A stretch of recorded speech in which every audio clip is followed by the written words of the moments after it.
Alright, I literally just did a full review of this device without actually hitting the record button.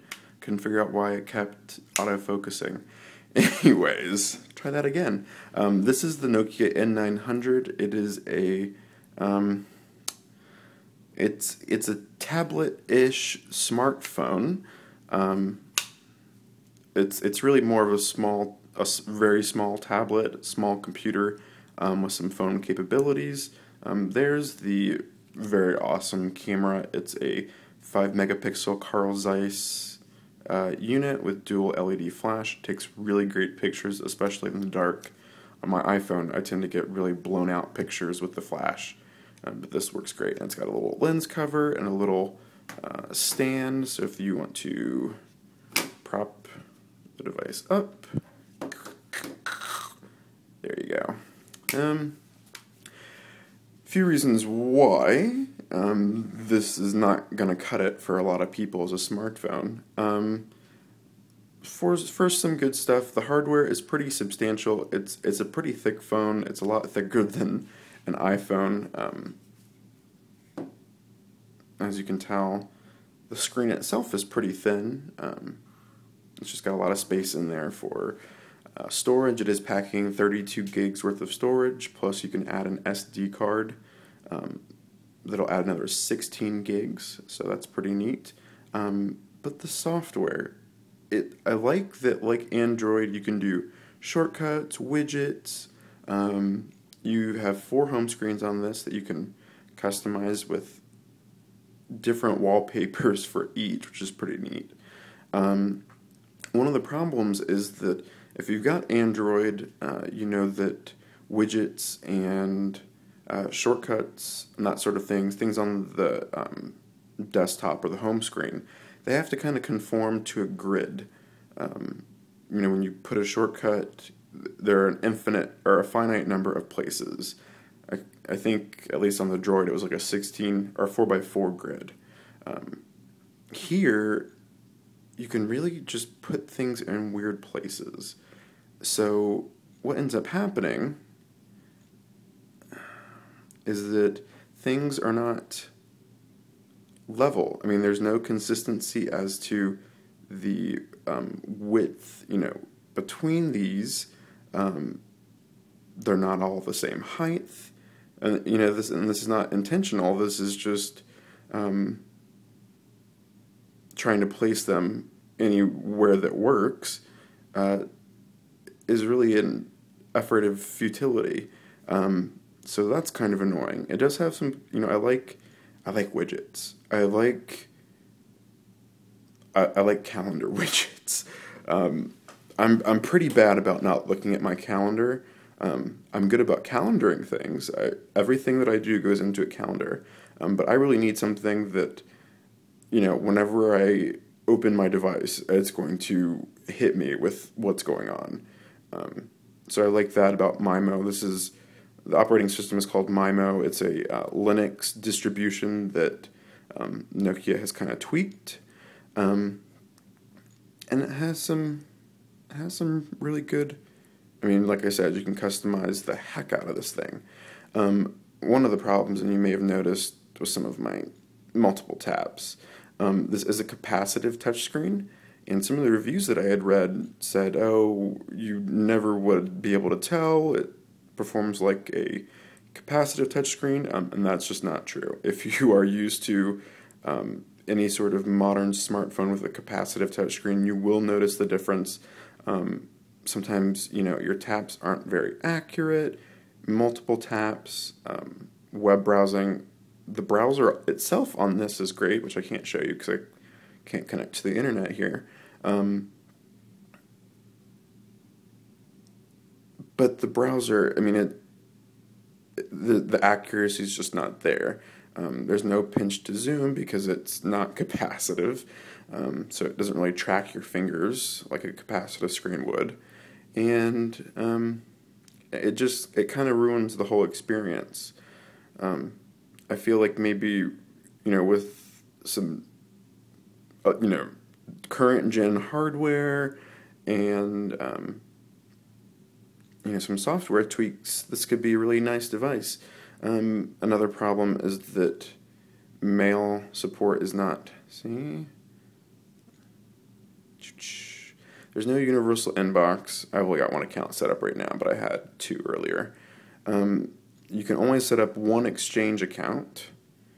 And if you're using, that's a pretty cool screen animation when you close out.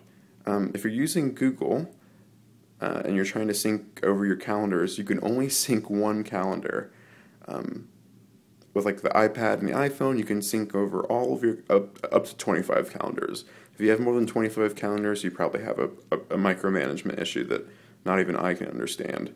But you can only sync one calendar, and your contacts apparently have to be under the personal tab in order to appear. So my contacts never synced over because they're all under my contacts or whatever the default group is. So that's a little bit distressing, just as far as software implementation. And also, Google Mail doesn't sync over Exchange. You have to set up an IMAP account that's going to be polling every 5, 10, 15 minutes, every hour. So that's kind of annoying. But it does, I mean, they've got a good general idea. They solved some of the problems with iOS, and with iOS you just get grids and rows of apps, and there's nothing, no customization. I mean, you can change the wallpaper, but as far as usability, I feel like iOS, it's not there as far as what some other people like Android or even Mimo, what this offers. With tweaks, this could be a whole lot better, but the uneven icons, the UI elements, it's not always clear. Let's maybe get a couple of things open. What are we going to do? Calculator.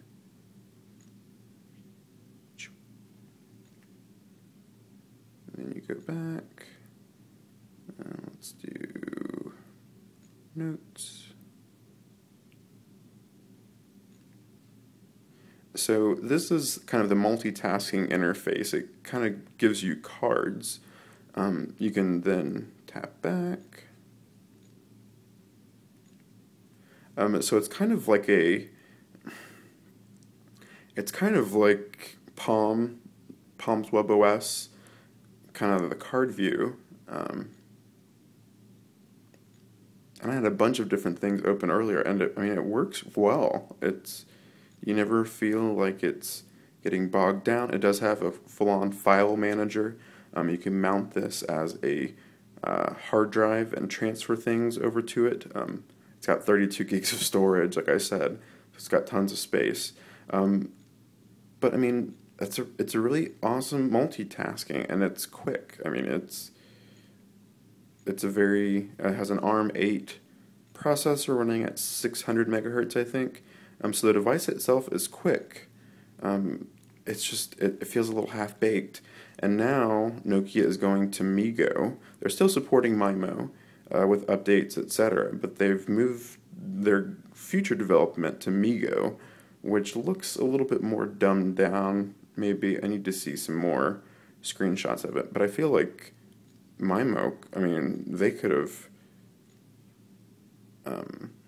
really rivaled Android and iOS as far as usability if they just spent some time on some basic tweaks and then put it out on an N8, a better piece of hardware with capacitive touchscreen and 12 megapixel camera. I mean, it's really a pretty cool device, but it just feels a little bit half-baked. And so for people who, if you've got super simple, you just email, you're just going to create contacts on the device, this may be a good device. You're able to purchase it from Amazon directly for $349, and that's unlocked. It's a GSM device, so it works on T-Mobile or AT&T. It only does 3G speeds on T-Mobile. It's not compatible with AT&T's 3G. And because you purchase it outright, T-Mobile gives you very big discounts on your monthly plan.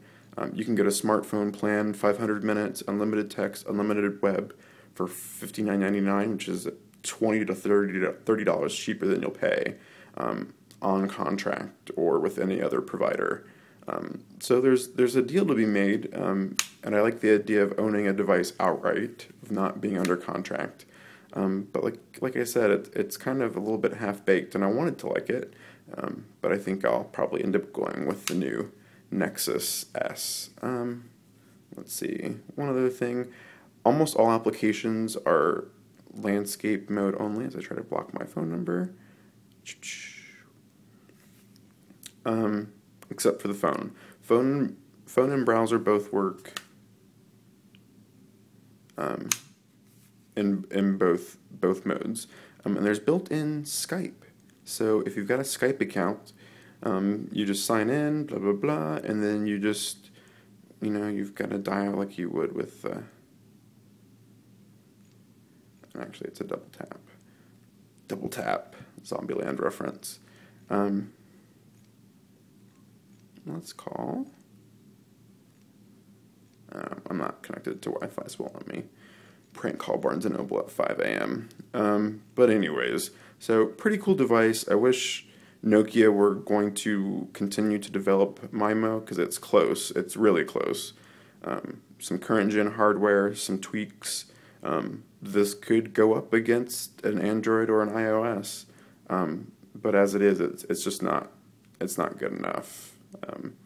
People are expecting to not have to sacrifice nearly this much, which is sad because it's a great device, or at least it has the makings of a great device. It's just not there yet. But anyways, that's my little mini review of the N900.